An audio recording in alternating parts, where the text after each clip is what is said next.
Je me pose. Je suis bien installée, dans la position qui me convient le mieux pour méditer et prier. Je mets un frein à toutes mes pensées et je me vide la tête pour me rendre disponible à ce temps.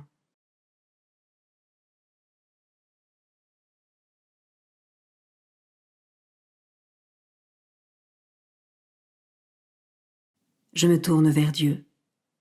Je lui dis ma volonté de m'occuper uniquement de ce qui le concerne pendant ce temps de méditation.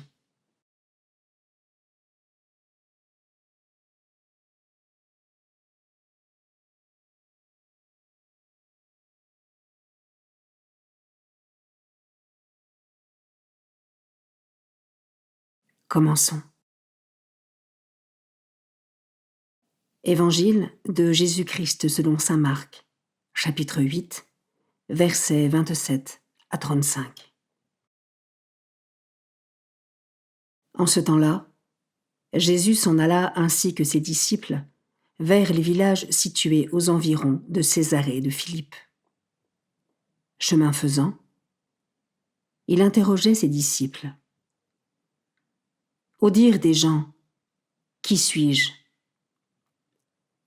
Ils lui répondirent, Jean le Baptiste, et pour d'autres, Élie, et pour d'autres, un des prophètes. Et lui les interrogeait. Et vous, que dites-vous ?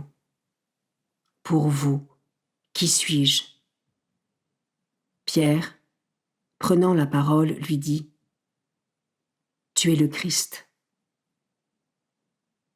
Alors il leur défendit vivement de parler de lui à personne.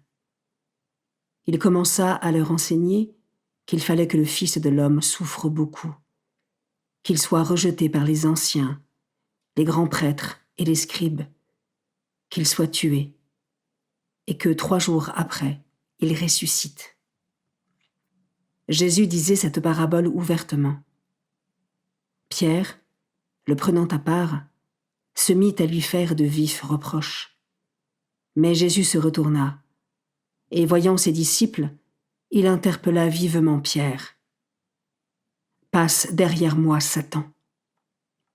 Tes pensées ne sont pas celles de Dieu, mais celles des hommes. » Appelant la foule avec ses disciples, il leur dit, « Si quelqu'un veut marcher à ma suite, qu'il renonce à lui-même, qu'il prenne sa croix et qu'il me suive. Car celui qui veut sauver sa vie la perdra, mais celui qui perdra sa vie à cause de moi et de l'Évangile la sauvera. »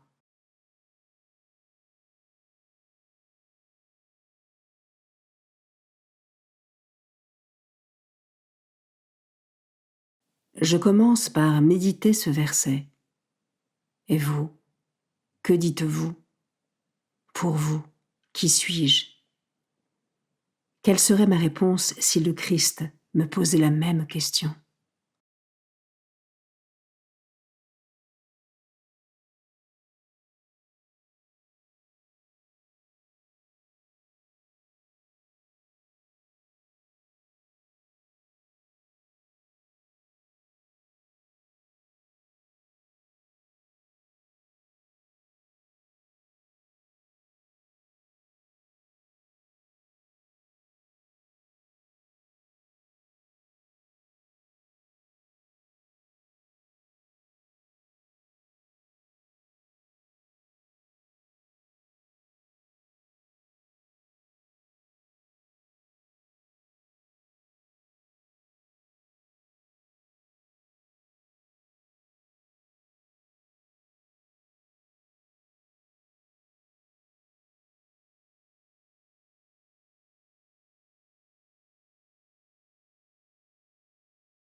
Je peux maintenant m'arrêter sur cet autre verset.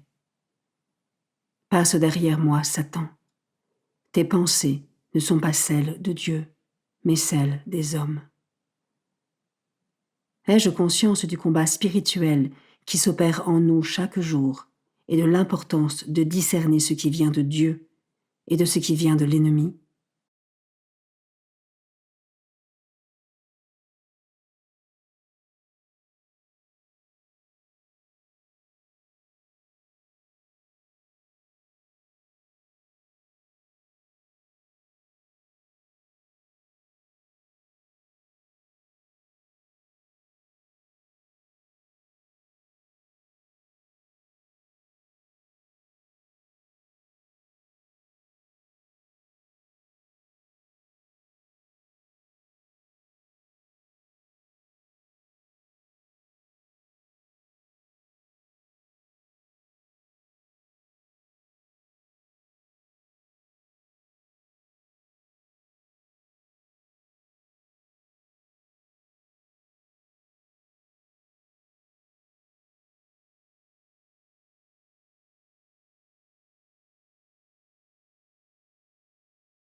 Je termine en méditant ce dernier verset.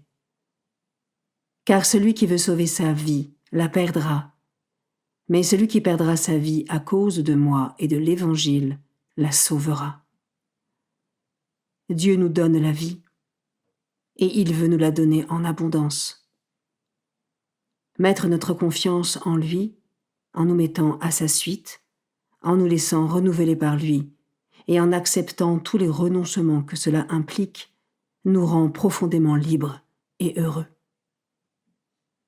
En suivant pas à pas le Christ, qui est la résurrection et la vie, nous sommes assurés d'arriver à bon port et de sortir victorieux de tous les combats. Comment cela résonne en moi?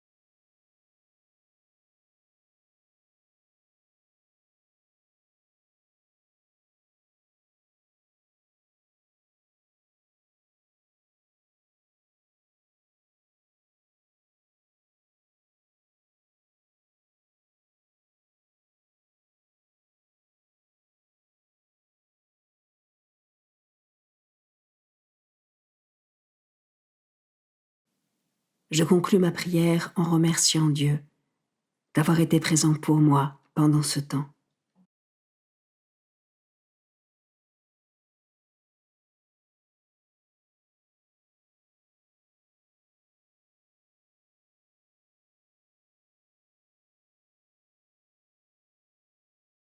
Belle journée et à demain.